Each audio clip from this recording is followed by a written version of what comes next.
Kalkadosh Boker Or Masechet Bava Metzia Daf Bet Amud Aleph 72a1. We're 3 lines down where it says Tanu Rabbanan. We learned in a Braita.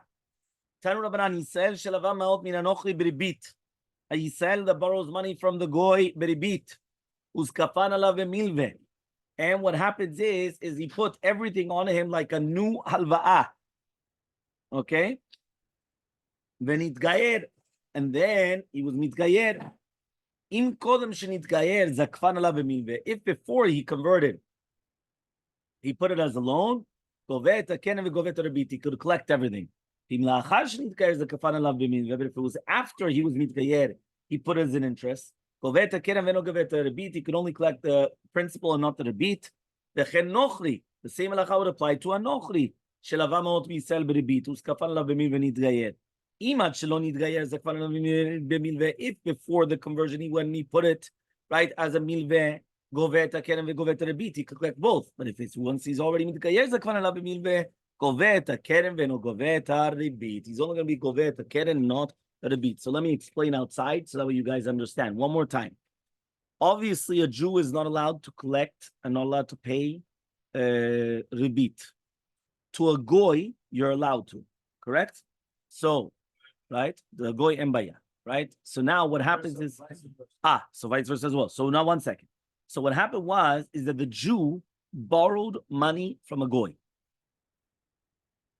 So 1 second. So the Jew borrowed money from the goy. You have the principal, and then you have the rabit. So I borrow $5,000.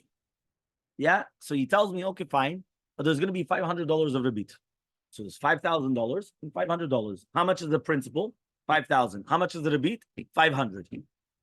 All of a sudden, right? He comes and he says, you know what? Forget about the principal and rabit. The entire thing is a loan. How much do you owe me? $5,500. Yes. Now what happens is the goy converts. So now if the goy converts, can he collect the rabit or not? So says the Gemara. Very good. So says the Gemara, if before he converted, they made the entire lump sum into a loan, meaning they took off that this was principal and this is rabit. The entire thing is a loan. You owe me $5,500. So then he's allowed to collect everything. Why? Because it's a loan, and the loan was $5,500. But if he was itkayer, yeah, even if it was only after he converted, then they made the entire thing into a lump sum. He could only collect the principal and not the rabit. He could only take the 5,000. He can't take the 500. That's the first case of the Gemara. Yeah? So that's going to be the first case of the Gemara. The same halacha would apply the exact opposite. The goy, not that the Jew borrowed from the goy and then the goy converted. Exact opposite. The goy borrowed from the Jew and then he converted. So now, one more time. The goy borrows from me. He comes to me. I need a loan. So fine. Here, 5,000 plus 500 rabbi. You have to pay me. I'm allowed to charge him. He's a goy. I'm allowed to charge him interest. All of a sudden, he comes and he's mitgayer. So if he was mitgayer before we made it into a lump sum, now all of a sudden he only has to pay me 5,000. He doesn't have to pay me the rabbi. He only has to pay me the keren. But if before he converts, I come and I put it all as a whole sum, just like the same as other case, he has to pay me the full sum.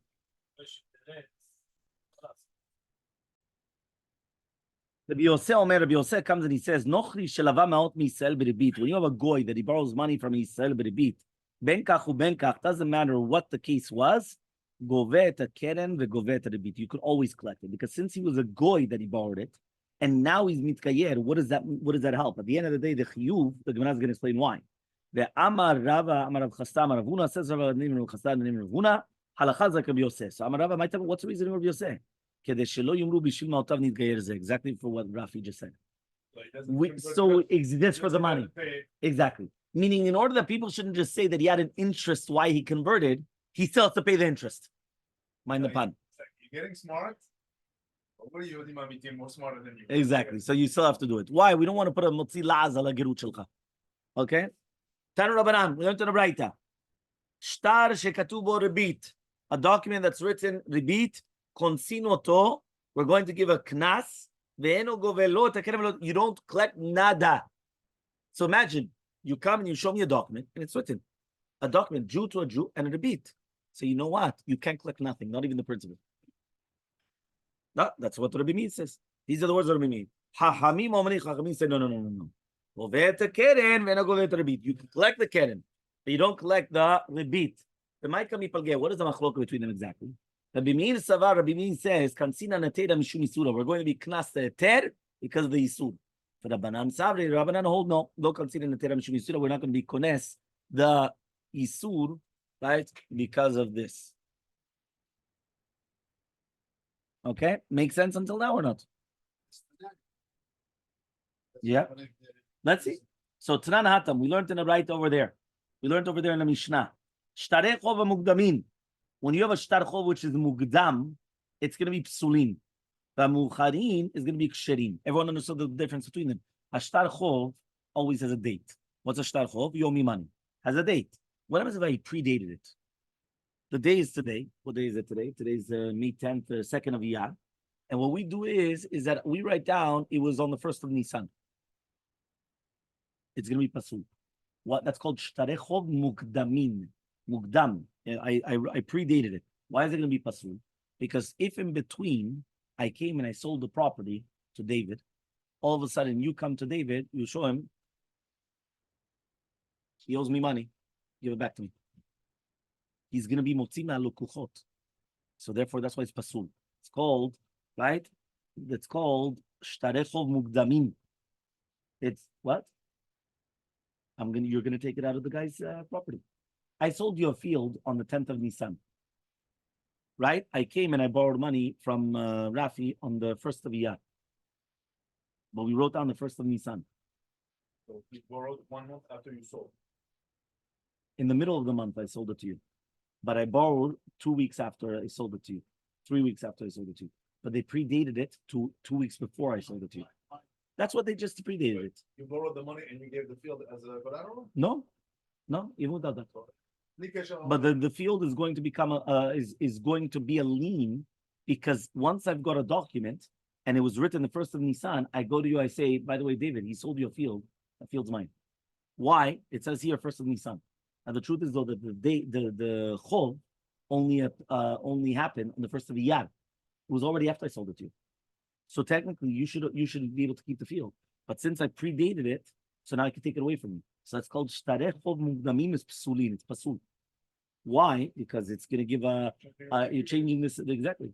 But if it's going to be afterwards, it's going to be kasher, right? Why? Because at the end of the day, you're not cheating anybody. If it's going to be later, I don't gain anything. The opposite, you lose. If I borrow the money on the 2nd of Iyar, but then I only wrote down it's the 1st of Sivan, so anything that happens after the loan, even if I started selling property, he loses out, not anybody else. So therefore, there's no problem. So that's why it's still kosher. So shtarei chov mugdam, predated, it's pasul. Post-dated, mucharin, it's going to be kosher. Mugdamin, amai psulim. He says if it's mugdam, why is it going to be pasul? He says, nihi de lo gavu mizman rishon, right? Even though it's barur that you don't collect from the first time, but nigvu mizman shani, but you're still going to collect from the second time, from the tarikh amiti. So Amar Rabbi Shimon Melakish says Rabbi Shimon Melakish, it's a machloket Rabbi Mead. This is the same machloket of Rabbi Mead, which means that at the end of the day, right, we're going to give a knas. And what was the knas? Same thing here, meaning the fact that you came, let's say, for example, right, I sold the field to David on the 10th of Iyar. So one more time, I predated the document to the 1st of Nisan. I borrowed it on the 1st of Iyar from Rafi. But I sold the field to David on the 10th of Iyar. So technically speaking, Rafi could still go to David and he could take it away from him, right? Because it was proper. But since we just said in Shitat Rabbi Mead that we give a knas, what is a knas? A penalty. What's the penalty? Because at the end of the day, it was done b'isur because you predated it. So even though you're right, there was a predated and therefore there should be a penalty, but at the end of the day, there's a problem here. Rabbi Yochanan comes and he says, Afilu tema de Rabbanan, even if you're going to tell me it's the rabbis, right? Gizera Hashem yigbe mizman rishon. Going to be a gizera, maybe you're going to collect from the first time. right? So that means there's a gizera that maybe you will collect from the first of Nisan. I mean, even though right now it actually worked out perfectly because at the end of the day it was the first of Iyar and 10th of Iyar, so it was fine, even though I did predate it to the first of Nisan. But the gizera, maybe you're going to collect from the first of Nisan, so it's going to be a problem. Okay? So says the Gemara, Ahu Gavra, there was a story. The mashkin le pardesa le chavre. Right? There was a person that came and he borrowed money from his friend. Achlat latshane, he ate for 3 years. Amar le, and he comes and he says, Im zavent la nihali, if you're going to sell me this vineyard, so good, mutav. Bilon, if not, kavisha la rishta mashkanta. I'm going to hide the shtar mashkon. Ve'amina, and I'm going to say, lekuchai biyadi. Right? That really meant I bought it. Which means I'm going to come from a chazakah of 3 years. And I'm going to say that it's mine.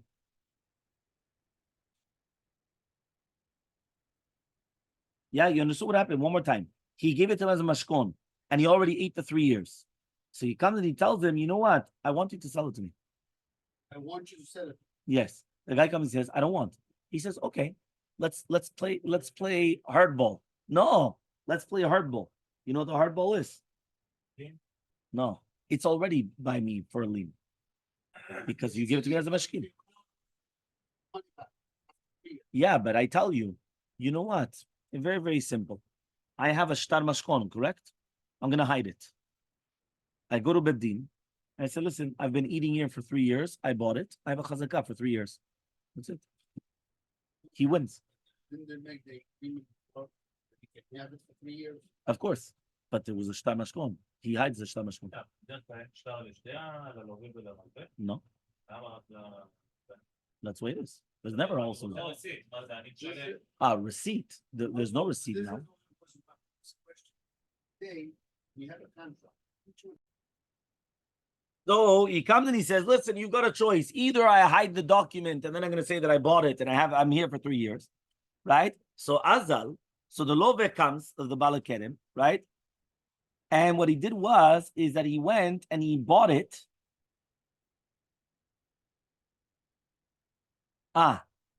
He went and he gave it to his son, right? The owner of the field went and he gave it to his son. Which one? The original owner. He gave it to his son and he wrote him a document. And then he went and he sold it to the Malveh with achrayut. Right? Yeah, and that he sold it now. So now, what was the purpose now? The kavanah is that he's going to come and he wants to give it back. Now, if the loveh is going to come and take out the document that he bought it, the other guy is going to bring the shtar matana, and it comes out that when he sold it, right, he wasn't able to, and therefore it's going to be batel, and that's exactly what he did. Fraud. Huh? Fraud. But that's exactly what he did in order to save his property. No. Yeah. The guy said, this guy is trying to cheat me. So he went and he was going to show him how to be a trickster. He went and he tricked him out of it. He went to a lawyer, the right suggestion, said this is what you do. And that's how he got out of Give it. it to him back. Yeah, The guy came and he said, listen, I'm in your field for your vineyard for 3 years. I see so much beracha. I want you to sell it to me. You go, I don't want to sell it to you. He says, okay, no problem. You know how you want to play that game? No problem. It's either you sell it to me, or what I'm going to do is I've got a document that I'm living here for 3 years as a lien. I'm going to hide the document. I come to Bedin. I'm here for 3 years. It becomes mine. So the guy comes and he thinks, what am I going to do? So he says, you know, very simple. He comes and he writes a shtar matana to his son. He gives it to his son.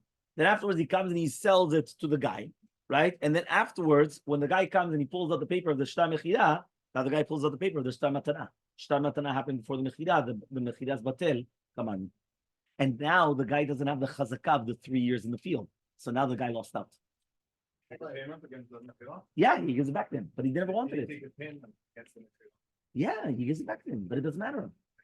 But the guy now does not have the chazakah of 3 years because basically now he says, I bought it. Here's my document. Well, you bought it. It's not a good sale. Now everything that you ate for 3 years is kaddish. It's not good anymore. We compare this a little bit to our desk, and I said, There's a Gemara.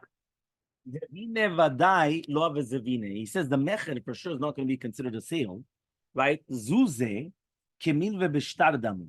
He says because the money that he pays is already going to be considered a milve bishtar.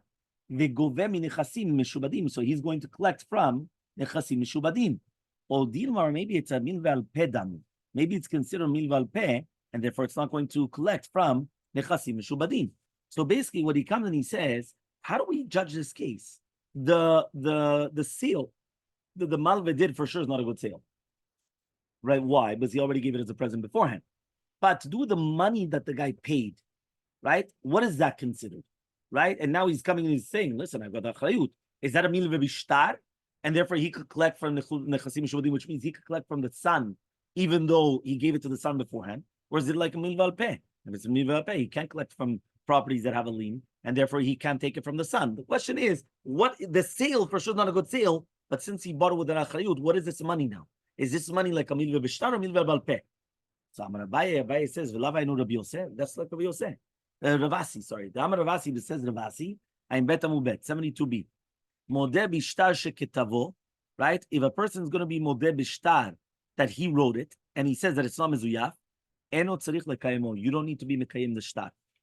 Right? Vegoveh minechasim mishubadim, and you're going to collect from nechasim mishubadim, which means like this: when do you have to verify signatures or verify a document? Only if you don't. The guy never was admitted that it belongs to him. But if the guy comes and he admits that he wrote it, right? So then that's it. I don't have to verify it, right? Imagine right now, David has that piece of paper over there and he writes down he's married and he's got children and this and that and I don't know what. So that's it. If he admits that he wrote it, Kaddish, I don't have to start taking it to Bedin, verifying it. If he says that he never wrote it, yeah, so then you have to start verifying it.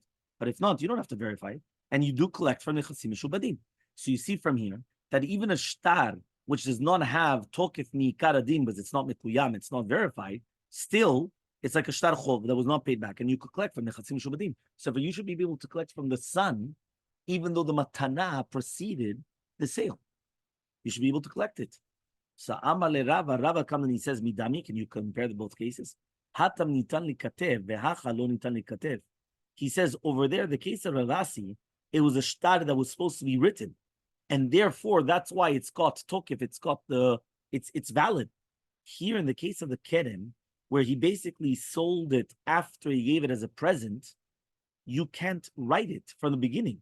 Because since already it's outside of his jurisdiction, he couldn't have written this document. It's a kilu, that's what David said before. It's like fraud. Why? If he doesn't own the property anymore, how in the world is he writing a document on the property? The other case, yeah, you could still write it because everyone is still here, everything's still valid. But over here, it's not your property. How are you selling a property that's not yours? So Yativ Meneimar Bekamala Hashmata. So Meneimar was sitting and he said this right in front of Rava, right? And he said, Amar le Ravina Meneimar, Ela Hadam Rabbi Yochanan. Rabbi Yochanan says, Gizra Shem Yigveh Mizman Rishon. There was a Gizra. So Neimar no Nitan Likatev. 1 second, also you can write it. What does that mean? Since right now, you remember the case is that you predated the document to Rosh Chodesh Nisan. And therefore, there's a gezerah, even though now David was only in the 10th of Iyar, and Rafi was on the 1st of Iyar, so everything was fine. And therefore, Rafi could collect the field from David on the 10th of Iyar. But at the end of the day, the fact that there's a gezerah, that we predated it to the 1st of Nisan, that maybe you would collect from the first date. So if it's going to become a problem, you wouldn't be able to write it. So to here, you wouldn't be able to write it. So Amalei comes and he tells him, Achi Yasha, can you compare both cases? Hatam nehidelo nitali katev mizman rishon. You can't write it from Rosh Chodesh Nisan, but you could write it from the Rosh Chodesh Iyar. Here, you can't write it at all because it's not yours anymore.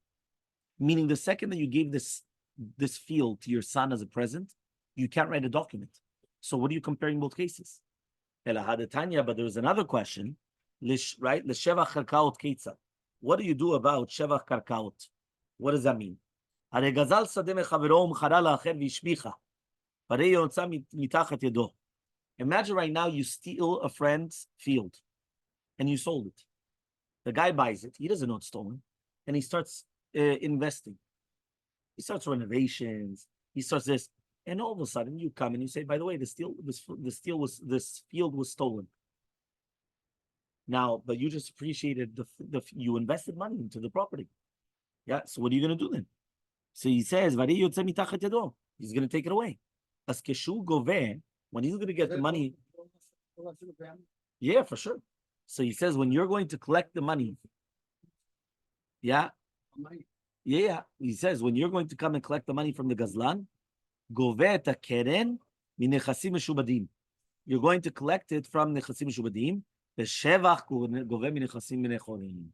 You could collect the principal from Nechasim Mishubadim, meaning from fields that have a lien.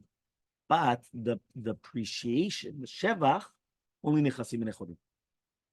You could only, Nechasim minechorim, free property with no lien.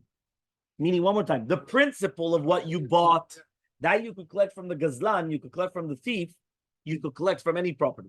Every property you could collect from. The principle.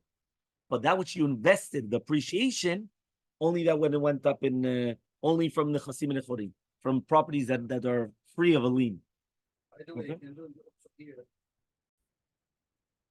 So neima lo nitali katev. Why don't we say also it's not, you can't write it? So says the Gemara hach yasha. Can you compare both cases?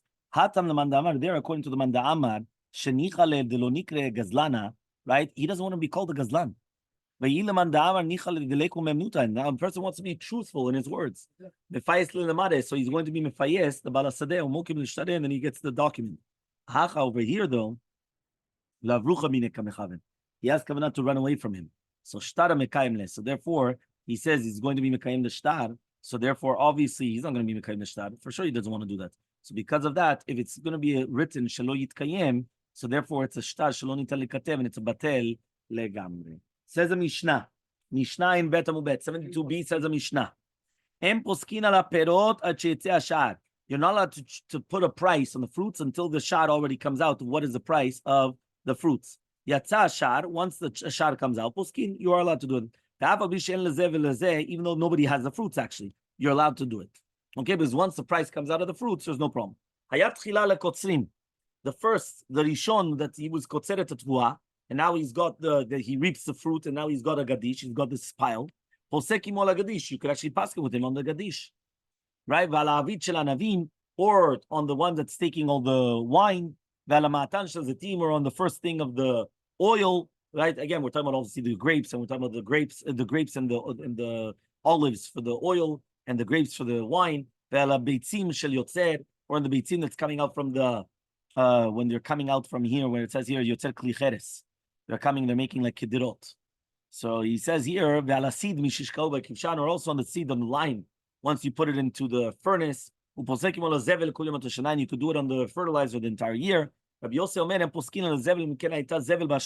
only if you already had zevel, then you're allowed to do that. Chachamim say you're allowed to. So again, basically what we're trying to find out is when is there problems of putting the prices before and after and so on and so forth, right? This entire case. So he says, you're going to be posek with him in the shara gavoa. Rabbi Yudah says,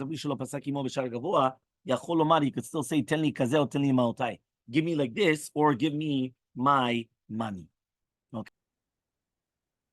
Amar Rabbi Yasi, Amar Rabbi Yochanan. Says Rabbi Yasi, name Rabbi Yochanan. En poskim al ashar bashuk. You're not going to come and you're going to be posek on the shara, the perot, in the shuk. Right? That means even though it came out, there's no heter to pay from the beginning. Why? Because it could be that it will become more expensive. Then you have a problem. So Amar Rabbi Zera Ravasi says Rabbi Zera to Ravasi, Amar Rabbi Yochanan named Rabbi Yochanan, afilu kadarmos hazeh. Even this shuk gadol, even this shuk gadol, which is going to be right in a very big city. So he says that it's going to be kavua. Still, it changes, right? So what? You're not allowed to do that even there. Samaleh, lo Rabbi Yochanan. What is Rabbi Yochanan talking about? The shuk shel hayarot, only in small shuks, meaning of little tiny cities. The lokvi tarayu, that you don't have the shar kavua, meaning it all depends on the prices. The truth is, even nowadays, I don't know if you could say that's a fixed price. The prices are always fluctuating on everything, right? On everything. Yeah. First of all, it depends on the seasons. You could buy mangoes, and not only that, it depends where you're buying it. You buy in Walmart, it'll cost you, let's say, $1. You buy it in Publix, it's $2. You buy in, your watermelon. If you buy it now it's becoming the season, it's much cheaper. Okay, fine. It could be. Yeah. No, but I think it all depends on but meaning that it's always changing. That's what we're saying. It's changing. The Gemara says basically there's going to be a difference between the shuk shel hayarot and which is not going to be kavua. So he says ulman desalik adaita meikara, but according to what which we thought at the beginning, Rabbi Yochanan comes and he says afilu kadormos hazeh. Even like this, kadormos elamatnit niktani. But our mishnah that we learned em poskin ela perot sheyitzeh hashar yatzah hashar poskin. So what's the case then? So he says, "Matniti in our mishnah bechite da kalbe ve'arbe the mashu taretfe." We're talking about the otzarot and the sfinot and everything, which it means that it already has something kavua, right? And therefore, when they bring it, it's already going to be kavua. So that means that's the shar kavua for a long time. Meaning, right? And this is maybe what Mordechai was mitkaven, that there does exist such a thing as a shar that, for example, the wholesaler when it's coming into America. So that it could be right in America in itself. Also, there's differences because you see Walmart and Publix is two completely different prices. Whole Foods and yeah. Okay, fine. Yeah. Meaning that they're, and even within that, you have the thing. You understand? Because again, you have also the echut kamken. You know, even the how do you call the echut? The quality. Thank you of the produce. You know that you're paying, sug bet or you're paying sug aleph. And, we learned in a Braita. So you're not going to be posek on the fruits until the price of the shar goes out. Once it already has a shar, so then you're allowed to, even though not everybody has it. So he says if the chitim were new, and therefore it's going to be 4 si'ah per sela. Vishanot mishalosh, and you have old ones for 3 per sela. You need the shar for both, for the old ones and the new ones. Okay? So he says, if it's going to be for 4, for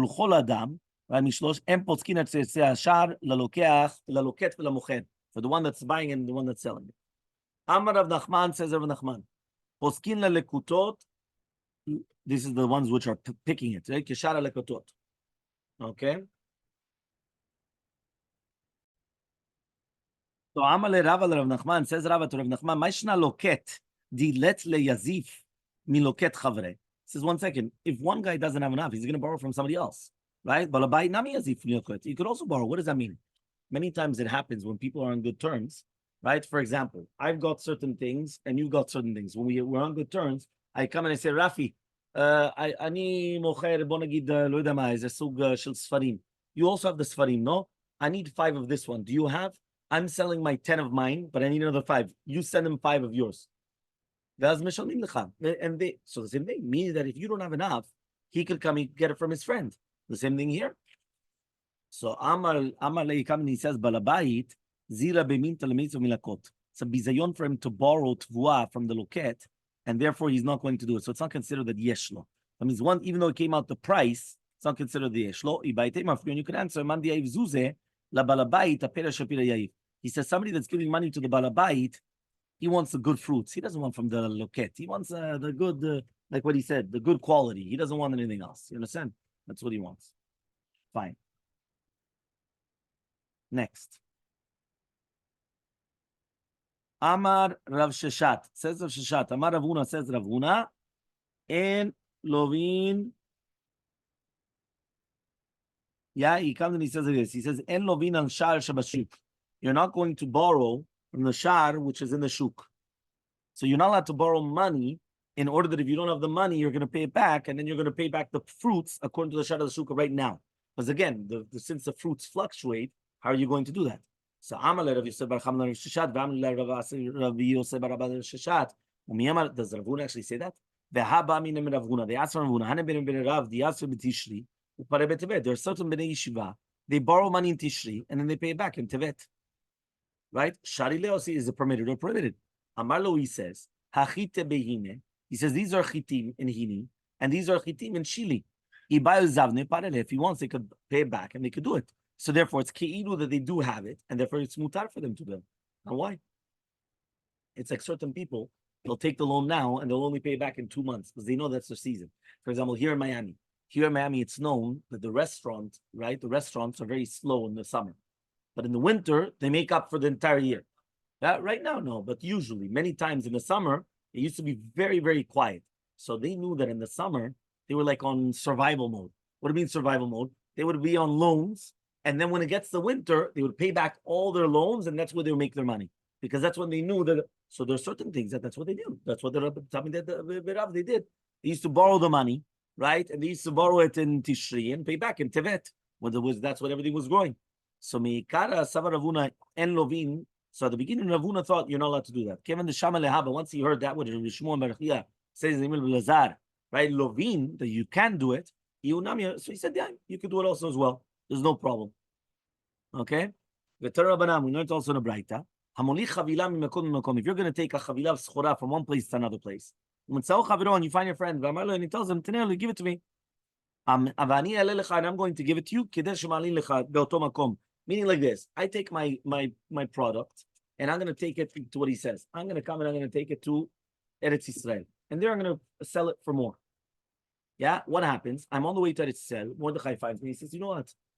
Give it to me. I say, yeah, but in Israel, I sell it for $500. Okay, I'll give it to you for the $500. Even though here it's only worth, let's say, 400 or whatever it is. So he says, yeah, he comes and he says,